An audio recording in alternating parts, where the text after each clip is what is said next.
அனைவருக்கும் வணக்கம். தொடர்ந்து ஆதரவளித்து ஒரு அனைத்து அன்புள்ளங்களுக்கும் மிக்க நன்றி.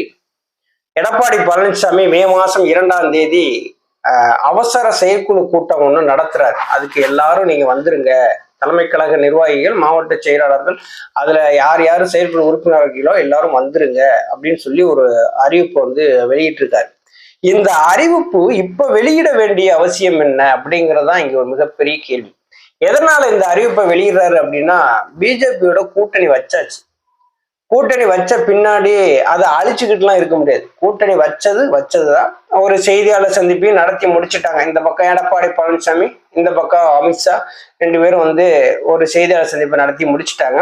ஆனா அமித்ஷா அவர்கள் வந்து சொல்லிட்டாங்க, கூட்டணி ஆட்சி தான் 2026ல திமுகவினுடைய ஆட்சியை வந்து வீழ்த்துவோம். எங்க கூட்டணி ஆட்சி தான் தமிழகத்துல வந்து மலரும், நாங்க அந்த அளவுக்கு நாங்க உழைப்போம் அப்படின்னு சொல்லி அமித்ஷா வந்து ஒரு செய்தியாளர் சந்திப்புல சொல்லிட்டு போயிட்டார். எடப்பாடி பழனிசாமி வந்து அமித்ஷா சொல்றத பூரா அப்படியே வந்து கேட்டுக்கிட்டே இருந்தார். கேட்டுக்கிட்டு இருக்குன்னா அவருக்குன்னா ஹிந்தியா தெரிய போகுது, அதுவும் இல்லை. இங்கிலீஷ் ஓரளவு தெரியுமா அப்படின்னா அது எப்படின்னு நமக்கு தெரியாது இல்லையா. பக்கத்துல அந்த ஸ்ரீராம் அப்படிங்கிறவர் தான் மொழிபெயர்ப்பாளராக இருந்தாரு. அவரு சொன்னதை அப்படியே கூட அவர் வந்து கேட்டுக்கலாம். இருந்தாலும் கூட்டணி ஆட்சி அப்படின்னு சொன்ன உடனே எடப்பாடி பழனிசாமி எந்த லோகத்துல இருந்தாரு தெரியல, அப்படி இப்படி பார்த்துக்கிட்டு இருந்தாரு. வாயை விட்டு ஒரு வார்த்தை வெளியில சொல்லணுமே, சொல்லவே இல்லைங்க. எல்லாரும் எதிர்பார்த்தாங்க. அமித்ஷா பேசிட்டாரு, அதுக்கடுத்து வந்து எடப்பாடி பழனிசாமி பேசுவாரு அப்படின்னு சொல்லிட்டு எல்லாரும் எதிர்பார்த்திருந்த சமயத்துல எதுவுமே பேசாம நேரடியா அமித்ஷா கூட்டிட்டு அவர் வீட்டுக்கு போயிட்டாரு. அங்கே போய் ஒரு விருந்தை வச்சு நாங்களாம் வந்து பரஸ்பரம் ஒத்துமையாயிட்டோம், இனிமே எங்க கூட்டணி தான் மிகப்பெரிய அளவுல வெற்றி பெறும் அப்படிங்கிற மாதிரி மக்கள்கிட்ட ஒரு மாய தோற்றத்தை உண்டு பண்றதுக்கு எல்லாம் ட்ரை பண்ணாங்க. ஆனா இன்னைக்கு காலையில எடப்பாடி பழனிசாமி ஒரு போய் செய்தியாளர் சந்திப்புல போட்டு உடைச்சிட்டார். அமித்ஷாலாம் அப்படி சொல்லவே கிடையாதுங்க. தமிழ்நாட்டை பொறுத்தளவுல கூட்டணி ஆட்சிக்கு இடமே கிடையாது அப்படின்னு சொல்லி பிஜேபி மேல சரியான ஒரு இடியை வந்து இறக்கிட்டார். சும்மாவே பிஜேபியில இருக்கிறவங்க எல்லாரும் எடப்பாடி பழனிசாமியை வசப்பாடிட்டு இருந்தாங்க. இப்படி ஒரு செய்தியாளர் சந்திப்பை சொன்னா வந்து சும்மா விடுவாங்களா? சமூக வலைதளங்கள்ல எடப்பாடி பழனிசாமியை நல்லா வசைப்பாட ஆரம்பிச்சிட்டாங்க. எடப்பாடி பழனிசாமி இந்த அவசரமா இந்த ஒரு செயற்குழு கூட்டத்தை எதுக்கு கூட்டுறாரு அப்படின்னா, நம்ம 4 பேர் தான் போய் இந்த கூட்டணியை முடிவு பண்ணா, இந்த முடிவு பண்ண அந்த கூட்டணிக்கு வந்து ஒரு உறுதித்தன்மை நமக்கு வேணும். அப்போ செயற்குழு கூட்டத்துல இருந்து ஒரு தீர்மானமா வந்து நிறைவேற்றி நம்ம கையில வச்சுக்கிறணும். அப்பதான் யாரும் எதுவும் நம்ம பேச மாட்டாங்க அப்படின்ட்டு. இப்ப என் கூட்டணியை முடிவு பண்ண போனது யார் யார் தெரியுமா? SP Velumani, Thambidurai, KP Munusamy, RB Udhayakumar, Edappadi Palaniswami. இந்த 5 பேர் தான். இந்த 5 பேர் தான் அந்த கூட்டணியை உறுதிப்படுத்துறாங்க.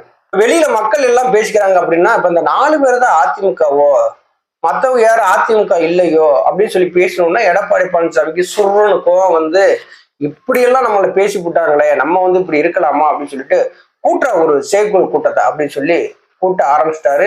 அதற்கான ஒரு அறிவிப்பையும் வந்து வெளியிட்ட உடனே எல்லாரும் வந்து தயாரா இருக்காங்க. வந்து என்ன நடக்க போகுது அப்படிங்கிறதா மிகப்பெரிய அளவுல ஒரு கூத்தா இருக்குது. இந்த செயற்குழு கூட்டத்துல எப்படியாவது நம்ம உறுதிப்படுத்தின இந்த கூட்டணிக்கு நம்ம ஒரு முழு வடிவம் கொண்டு வரணும். ஏன்னா யார்கிட்டயுமே வந்து ஆலோசனை கேட்காம அவர் பாட்டுல போய் கூட்டணியை முடிவு பண்ணிட்டு வந்துட்டாரு. அப்ப யாரை கேட்டு முடிவு பண்ணீங்க அப்படின்னு சொல்லி ஒரு எதிர்ப்பு குரல் வந்து பரவலா எல்லா இடத்துலயுமே வந்து கிளம்பிடுச்சு.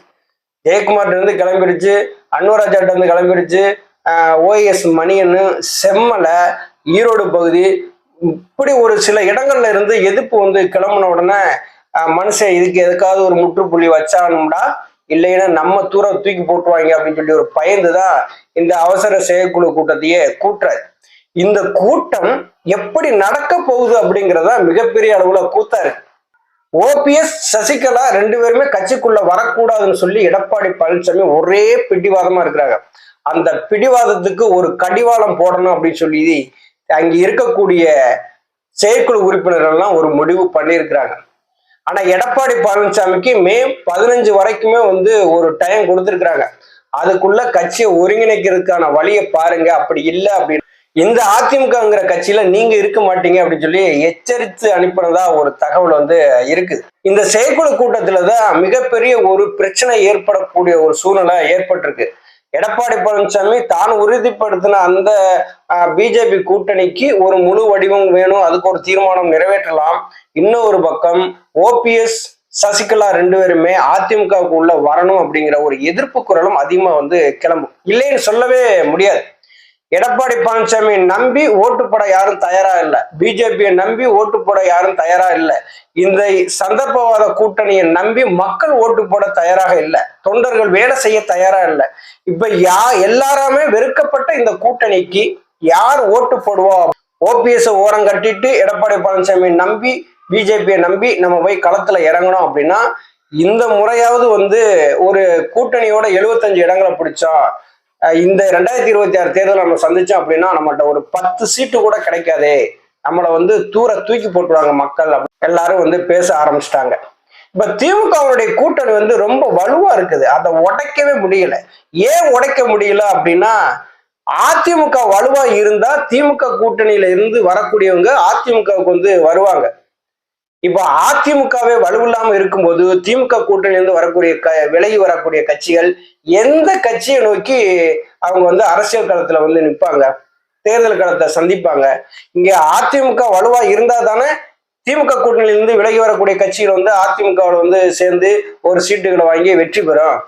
இப்போ எல்லாரும் என்ன யோசிக்கிறாங்க அப்படின்னா ஓபிஎஸ் தவிர்த்து ஓபிஎஸ் நீக்கி விட்டுட்டு நம்ம ஒரு அரசியலை முன்னெடுக்கணும் அப்படின்னு சொல்லி எடப்பாடி பழனிசாமி நினைச்சாரு அப்படின்னா மீண்டும் மண்ணை கவ வேண்டிய சூழ்நிலை ஏற்படும். அதுலயும் பிஜேபியோட கூட்டணி வைக்கிறதா இருந்தா பல தொகுதிகள்ல டெபாசிட் இழக்கக்கூடிய நிலைமை ஏற்படும், மானம் போயிடும், மரியாதை போயிடும், தொண்டர்கள் இணைந்து வேலை செய்ய மாட்டாங்க. இதற்கு ஒரு முடிவு கட்டணும்னு சொல்லி இந்த செயற்குழுவுல ஒரு பிரச்சனை ஏற்படலாம். இந்த செயற்குழு கூட்டத்துல ஒரு முடிவு கட்டுவாங்க. எடப்பாடி பழனிசாமி என்ன யோசிக்கிறாரு அப்படின்னா யாருமே தேவையில்லை, பிஜேபி மட்டும் வச்சுக்கிருவோம், பிஜேபிக்கு உள்ளடக்கி அந்த கட்சிகளை பூரா நம்மளோட இணைச்சிக்கிருவோம், அவங்களுக்கு தேவையான சீட்டுகளை நம்ம கொடுத்துருவோம், தேர்தல் களத்தை நம்ம சந்திப்போம், மக்கள் ஓட்டு போடுவாங்க, ரெட்டலை இருக்கு, வெற்றி பெற்றலாம் அப்படின்னு சொல்லி எடப்பாடி பழனிசாமி நினைச்சாலும் இதே 2021 சட்டசபை தேர்தலில் இதே எடப்பாடி பழனிசாமி முகத்தை காட்டி ரெட்டலையை காட்டி தான் மக்கள்கிட்ட போய் சேர்ந்தாரு. மக்கள் என்ன கொடுத்தாங்க? நீ தலைமைக்கு லாய்க்கு இல்லை தம்பி, நீங்க ஒதுங்கி போயிருங்க, இன்னொரு தலைமை இருக்கு, அந்த தலைமையை நாங்க வரவேற்றுக்கிறோம் அப்படின்னு சொல்லி ஐயா ஓபிஎஸ் அவர்களை எதிர்நோக்கி காத்துக்கிட்டு இருக்காங்க. இது எடப்பாடி பழனிசாமிக்கு புரிகிறது இல்லை, இது கூட்டணி கட்சியா இருக்கக்கூடிய பிஜேபிக்கும் புரிகிறது இல்லை. ஓபிஎஸ் கட்சிக்குள்ள இணைக்க கூடாதுன்னு எடப்பாடி பழனிசாமி நினைக்காரு. எடப்பாடி பழனிசாமியை எப்படியாவது வீழ்த்தி நம்ம கட்சியை வளர்த்துறோம்னு சொல்லிட்டு பிஜேபி நினைக்குது. இது எப்படி இருக்கு சொல்லி பாருங்க. எடப்பாடி பழனிசாமிக்கு கொடுக்கப்பட்ட காலக்கெடு மே 15க்குள்ள அவர் கட்சியை இணைக்கிறதுக்கான முடிவுல இறங்கல அப்படின்னா இதே கூட்டணி இருக்கும். ஆனா எடப்பாடி பழனிசாமி இல்லாத ஒரு அதிமுகவோடு பிஜேபியோட கூட்டணி சேர்ந்து தேர்தல் களத்தை சந்திக்கும். அந்த தேர்தல் களத்தை சந்திக்கும் போது மக்கள் விரும்புகிற ஒரு தலைவன் இரட்டை இலை சின்னத்தோடு மக்களை சந்திப்பாரு, வெற்றி பெறுவாரு. அது நடக்கத்தான் போகிறது. நன்றி, வணக்கம்.